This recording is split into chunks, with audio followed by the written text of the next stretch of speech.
മറ്റുമൊക്കെ ഈ ഒരു പ്രദേശത്ത് നമുക്ക് കാണാൻ സാധിക്കുന്നുണ്ട്. പേഴ്സണലി പറയുകയാണെങ്കിൽ പലപ്പോഴും ഞാൻ പോയിട്ടുള്ള ഒരു പ്രദേശം കൂടിയാണ് ഈ ഒരു മുണ്ടക്കൈ എന്ന് പറയുന്നത്. നമ്മളിപ്പോൾ ഈ മണ്ണിടിച്ചിൽ ഉണ്ടായി എന്നൊക്കെ പറയുന്ന ഈ ഒരു സ്ട്രീം ഉണ്ടല്ലോ, അല്ലെങ്കിൽ ഈ ഒരു പുഴയുണ്ടല്ലോ, ആ പുഴയിലൊക്കെ ഞാൻ പോലും പല തവണയായിട്ട് പോയിട്ട് നീന്തിയിട്ടുള്ള, കുളിച്ചിട്ടുള്ള, ഫ്രണ്ട്സിന്റെ കൂടെ ഒക്കെ പോയിട്ടുള്ള ഒരു പ്രദേശമാണ്. അപ്പൊ അവിടെയൊക്കെ തന്നെ നമ്മൾ നോക്കുന്ന അവസരത്തിൽ ചില വലിയ പാറകള് ഏത് സമയത്തും ഉരുണ്ട് വീഴാമെന്നൊക്കെ തോന്നുന്ന നിലയിലൊക്കെ തന്നെ ഈ പുഴയുടെ പല ഭാഗങ്ങളിൽ നമുക്ക് കാണാൻ സാധിക്കാറുണ്ട്.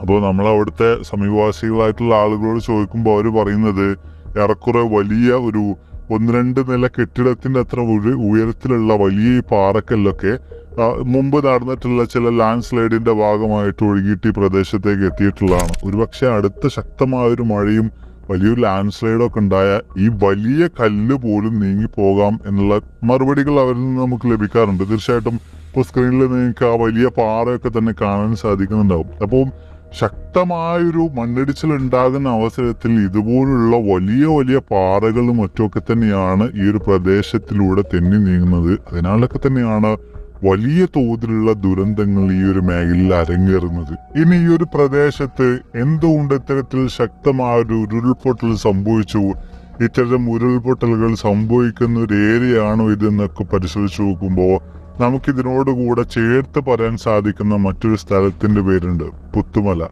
ഏതാനും കാലം മുമ്പ് ഇതേ ഒരു ഗൗരവത്തോടു കൂടി തന്നെ പുത്തുമലയിലെ ദുരന്തത്തെ കുറിച്ച് നമ്മളെവരും സംസാരിച്ചിട്ടുള്ളതാണ്.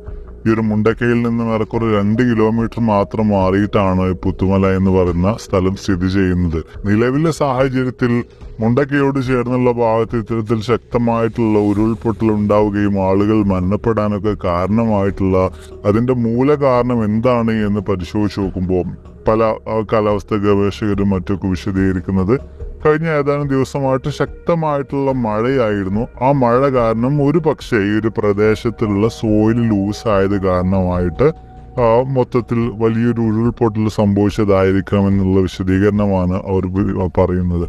മാത്രമല്ല ഈ ഒരു പ്രദേശത്ത് നടത്തിയിട്ടുള്ള വ്യത്യസ്തമായിട്ടുള്ള പ്രവൃത്തികൾ ഒരു പക്ഷേ ഈ ഒരു മണ്ണിനെ കൂടുതൽ ലൂസാക്കുന്നതിന് ഹെൽപ്പായിട്ടുണ്ടാകാം. അതുപോലും ഒരു പക്ഷേ ഈ ഒരു ഉരുൾപൊട്ടലിലേക്ക് നയിച്ചിട്ടുണ്ടാകാം എന്ന് തുടങ്ങിയിട്ടുള്ള അഭിപ്രായങ്ങൾ കൂടെ പല വിദഗ്ധരും ഇതുമായി ബന്ധപ്പെടുത്തിക്കൊണ്ട് ചേർത്ത് പറയുന്നുണ്ട്. എന്തൊക്കെ തന്നെയായാലും അനവധിയായിട്ടുള്ള മനുഷ്യർ തങ്ങളുടെ ഉറ്റവരെയും ഉടയവരെയും ഒക്കെ നഷ്ടമായിട്ട് അവിടെ നിൽക്കുന്ന കാഴ്ചകളാണ് നമുക്ക് കാണാൻ സാധിക്കുന്നത്. ഒരുപാടധികം ആളുകൾ ഇപ്പോഴും മുണ്ടക്കൈയുടെ പല ഭാഗങ്ങളിലും മറ്റൊക്കെ ആയിട്ട് പല കോൺക്രീറ്റ് ബിൽഡിങ്ങുകളുടെയും അടിയിലൊക്കെ പെട്ടുകിടക്കുന്നുണ്ട് എന്നൊക്കെയാണ് വാർത്തകളിൽ നിന്ന് നമുക്ക് മനസ്സിലാക്കാൻ സാധിക്കുന്നത്. വളരെയധികം സങ്കടകരമായ, വേദനജനകമായിട്ടുള്ള അവസ്ഥ തന്നെയാണ് അവിടെ നിലനിൽക്കുന്നത്.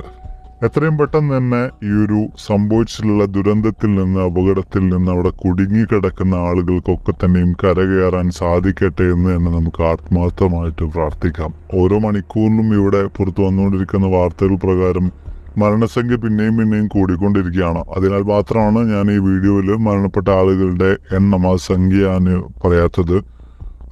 എന്തൊക്കെ തന്നെയായാലും ഈ ഒരു വിഷയവുമായി ബന്ധപ്പെട്ട കൃത്യമായിട്ടുള്ള ഒരു ധാരണ നിങ്ങൾക്ക് ഈ ഒരു വീഡിയോയിലൂടെ ലഭിച്ചതാണെന്ന് വിചാരിക്കുന്നു. അപ്പം ഇതൊരു നല്ലൊരുപാടധികം വീഡിയോസുകളുമായിട്ട് കണ്ടുമുട്ടാവുന്ന പ്രതീക്ഷയോടെ ബൈ.